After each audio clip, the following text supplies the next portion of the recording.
This is Cleveland Health, the show that tackles health issues that matter most to our neighborhoods. Each month, we bring you powerful stories, expert insights, and real resources to help you and your family live healthier, stronger lives. Join us as we dive into what's shaping the health of Cleveland today so we can all try to make a difference together. Hello, I'm Richard Stewart. Thank you for joining us for another episode of Cleveland Health. Here's a look at what's coming up. And I think all this can be traced to discrimination, and this is where it really emanates from. Focusing on minority health, why disparities exist, and what you can do to take control of your health. It's a cocktail of pollutants. And stop your engines, why the city of Cleveland has launched an anti-idling campaign and how you can help keep dangerous chemicals out of the air. This has been a dream in the making. A new health clinic opens on the city's west side, what it means for the Clark Fulton neighborhood.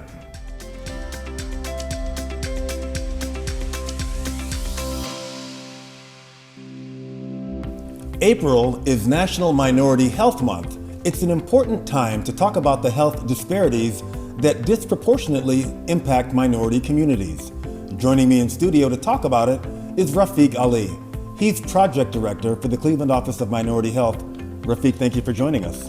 Thanks for having me. So, talk about these disparities. Why do they still exist at this point in time? I think health disparities still exist because the social determinants of health still exist. The social determinants of health are those factors that adversely impact the health of minorities, including access to quality health care, education, and economic stability.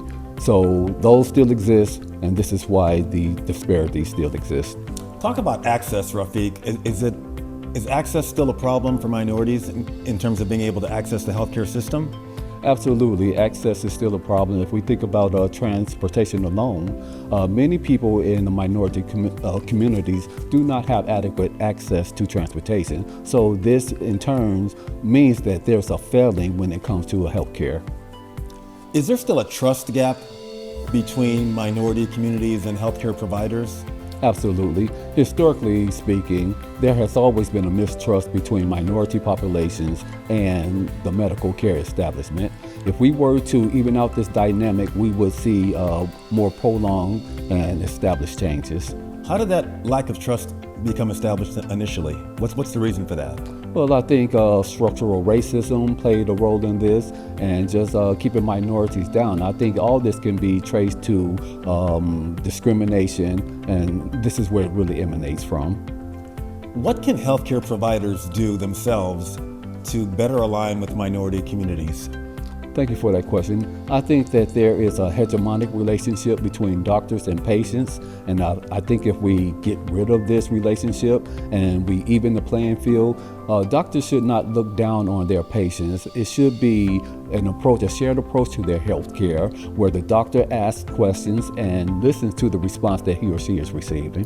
Is there any cause for optimism? Are there improvements being made in terms of the health disparities affecting minorities? Is it getting better? It is getting better, but it's incremental change. We're nowhere near where we're supposed to be, but this is why the Office of Minority Health exists, to make these prolonged changes. April is Minority Health Month, but some of our viewers may see this show in May. What can they do to kind of do a self-check and make sure their health is good for the rest of the year? Fantastic. Yeah, that's a good question as well. It all boils down to a check-in with their physician, their regular healthcare provider, and get a baseline on their health to see if what's coming on the horizon in terms of making sure that health is good. What's the best place for them to go for information about just general health and wellness? Well, first and foremost, the best place will always be to check in with the doctor. But subsequent to that, this is why the Cleveland Office of Minority Health exists. If they want information on health disparities, chronic disease, this would be a very good first step for them. I know you're doing some events during the month of April to commemorate Minority Health Month. Talk about those for a minute, if you could. Okay, fantastic. Yes, the Cleveland Office of Minority Health is sponsoring 4 events. We have 2 gentle movement and breathing workshops, which is essentially yoga. We have an organized walk that's coming up, and also a pickleball demonstration. Pickleball is quite popular. Yeah, and these events are always free and open to the public. Okay, Rafiq, well, thank you so much for joining us and sharing such important health information with our viewers. You're welcome.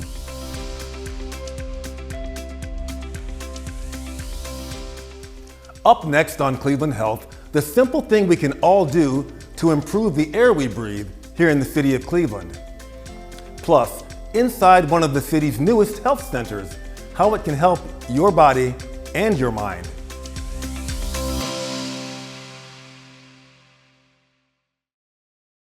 Most of us know what this is, right? Candy. It's sweet, colorful, and smells good. It looks familiar and harmless. You would eat this, but what about these? Metal, chemicals like propylene glycol,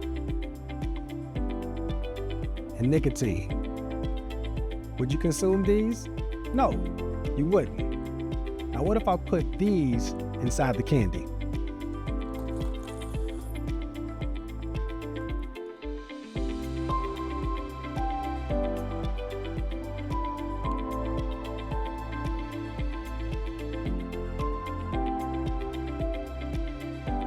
Now, what if I put these inside the candy? Would you eat the candy? It still looks good, still smells good, and it might even taste good, but that doesn't change what's hidden inside. This is how tobacco, nicotine, and e-cigarette companies target people, especially young people. They use flavors, smells, addictive substances, and attractive packaging to make dangerous products seem harmless. They're not selling you freedom, they're selling you addiction, and their goal is to make you a long-term customer. Just because something is flavored doesn't mean it's safe. Just because it looks appealing doesn't mean it won't harm you. But wolf in sheep's clothing is still a wolf. Poison dressed up to look good is still poison. Take Down Tobacco Day is April 1st. It is about exposing the truth and reclaiming our power. Liberate yourself from these harmful products and the companies behind them. Make the decision to quit. Call 1-800-QUIT-NOW or visit quitnow.net/Ohio. For youth and young adults, visit livevapefree.com. Start your quit journey today.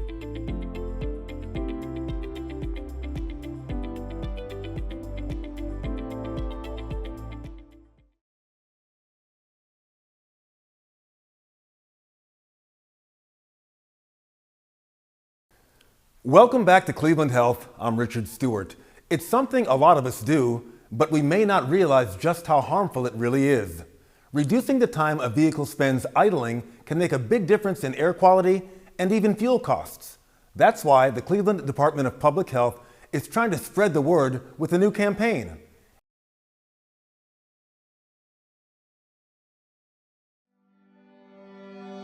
I'm now joined by Christina Yoka. Christina is Chief of Air Pollution Outreach for the Cleveland Department of Public Health, here to talk about a new campaign to reduce air pollution in our city. Christina, thank you for joining us. Thanks for having me, Richard. So for those unfamiliar with vehicle idling, what is it and why is the Cleveland Department of Public Health involved in trying to reduce it? Yeah, so it's very simple. All it is when you're in your car, the engine is running and you're not going anywhere. So think about when you step in your car, you just get there and you're fiddling with your phone for the GPS or whatever the case is, and you're not going anywhere, that's vehicle idling. What actually comes out of a tailpipe of a vehicle when it's idling, and how is that harmful to the air we breathe? It's a cocktail of pollutants. There's nitrogen oxides, there's particulate matter, there's carbon monoxide. 1 hour of idling equals about 11 pounds of CO2 emissions. And why is this a problem? Well, those that have respiratory conditions, those that have heart conditions, they're really susceptible to the impacts of air pollution. So that's getting into your body and just making those conditions worse. You kind of answered my next question. People with pre-existing conditions are especially affected. Are there particular neighborhoods within our city that are more vulnerable than others? Well, I would think that there's neighborhoods, but then there's also locations. Think about those high transportation locations like schools, and actually at like nursing centers and elderly centers. That's where people are going and they're sitting, they're waiting to pick up individuals and just letting their cars idle. But populations, the young and the elderly, are really susceptible to the impacts. So, what are you asking drivers to do? What's the nature of the anti-idling campaign? It's very simple. Just turn it off. Just turn that key, be idle free, and just turn off your car when it's not in use. And we're trying to just reach different types of people. So we know like there's the general community, there's schools, there's businesses and operations. So like when you see that delivery truck that's sitting there idling, we want that to be turned off too. So how are you getting the word out to residents and drivers in Cleveland? We are just rolling out this campaign. Pretty soon, you're going to start seeing some signs go up at city buildings. So in the parking lots, you're going to see that this is against the law, so you cannot do it. So you'll see that signage. Our outreach team is going out and talking at community events.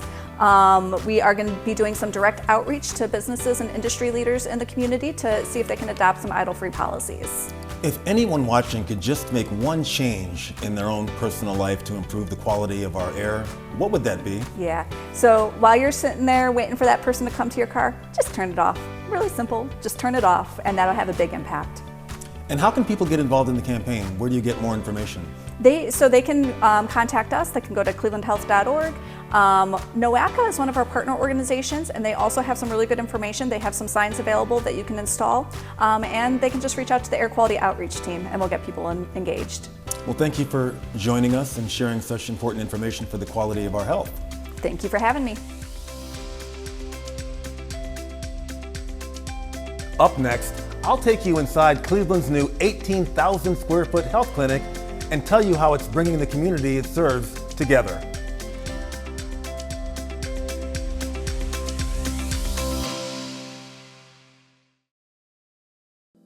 Hi, I am Bella Spinell, the founder and executive director of Sisters of Economic Action, or SEA. In 2025, SEA proudly served 176 incredible women and managed about $12,000 in funding to support our mission. In July 2025, we applied for our 501c3 status, and we are thrilled to announce that we are officially a 501c3 nonprofit. Between 2022 and 2026, several Black and Latinx women in senior positions were forcibly separated from their jobs in our community. This trend highlighted the urgent need to protect, retain, and advance women of color in leadership. SEA was created to address this problem and ensure women of color have the support, resources, and networks they need to thrive in senior roles. Now, as a 501c3, we are raising capital for our Diasporic Wealth Financial Empowerment Cohort and looking forward to co-working days, workshops, and community building events throughout the year. At SEA, we are committed to creating lasting impact, helping women build wealth, leadership, and influence in their communities. Join us at future events or sistersofecon.org.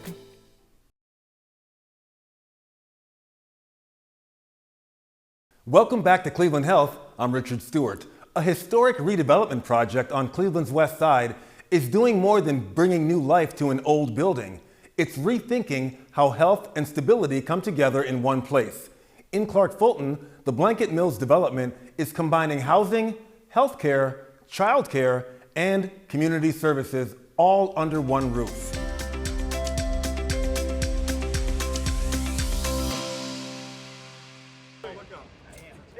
In the heart of Cleveland's Clark Fulton neighborhood, a once vacant industrial building is now a symbol of transformation, bringing together services families often struggle to access. The Blanket Mills development includes 60 affordable housing units, a full-service health center, on-site childcare, and community-based support, all designed to work together. It means everything. When we talk about the affordability challenges that many people face here in Cleveland or across the country, those are three of the areas that are really exacerbated as people really start to struggle with their income and with their expenses. And so to bring affordable and quality options right here on one property, right in the middle of the neighborhood, is exactly what development should look like. At the center of it all is a collaborative approach, bringing together healthcare providers, community organizations, and developers. So the most exciting part for Metro West is definitely the housing, right? We are lacking housing. I think we see that across the city. So having 60 affordable housing units is major for us. That's where integration becomes critical, connecting services rather than separating them. It's not a very common model, but I'm hoping that it'll be replicated. It takes multiple partners. And what I tell people is, of course, we are providing the healthcare component or a portion of that healthcare component, but you need multiple partners, multiple players, and you need people willing to invest in something like this. For organizations like the Spanish American Committee, the project brings trusted services closer to the community. It makes it significant because we serve a population that a lot of people do not understand. You know, we're serving the Latino community, many which do not speak English. When they first come here, they're not aware that there's somewhere else that they can go where people speak their language and they feel at home. Here at Blanket Mill, healthcare, housing, childcare, and community development all come together under one roof, making access much easier for Cleveland families. And for families here, proximity matters, particularly when it comes to healthcare. We know that we are going to be opening a pharmacy here in this building. We're looking to hopefully have that open by January. And for residents, care is just a few feet away from home. That to me is just so beautiful that you could just come on downstairs to your doctor's office. Like that has been, I think, really made a big difference, especially for them. It's a model leaders say could change how communities think about access and equity. We do believe that this is transformative, and we're hoping that it is a model that we can expound on, but also that'll be a proof of concept for others to replicate across the country. But beyond the model, they say the impact is personal. One thing that we know for sure, that our community will know that they are worthy of a project of this magnitude. They are worthy of investment. They are worthy of improved outcomes. Leaders say the Blanket Mill's development could serve as a blueprint for future projects, bringing essential services closer to the people who need them most. The development officially opened earlier this month. Thank you for watching Cleveland Health on TV 20, and remember, we'd like to hear from you. Your experience matters. You can share your personal health journey and the tools or programs that have made a difference in your life. If you're interested in having your story covered on TV 20's Cleveland Health, email us at tv20@clevelandohio.gov. That's it for this edition of Cleveland Health on TV 20. Thank you for watching. We hope you learned something that can help you or a loved one live a happier, healthier life. I'm Richard Stewart. We'll see you next time.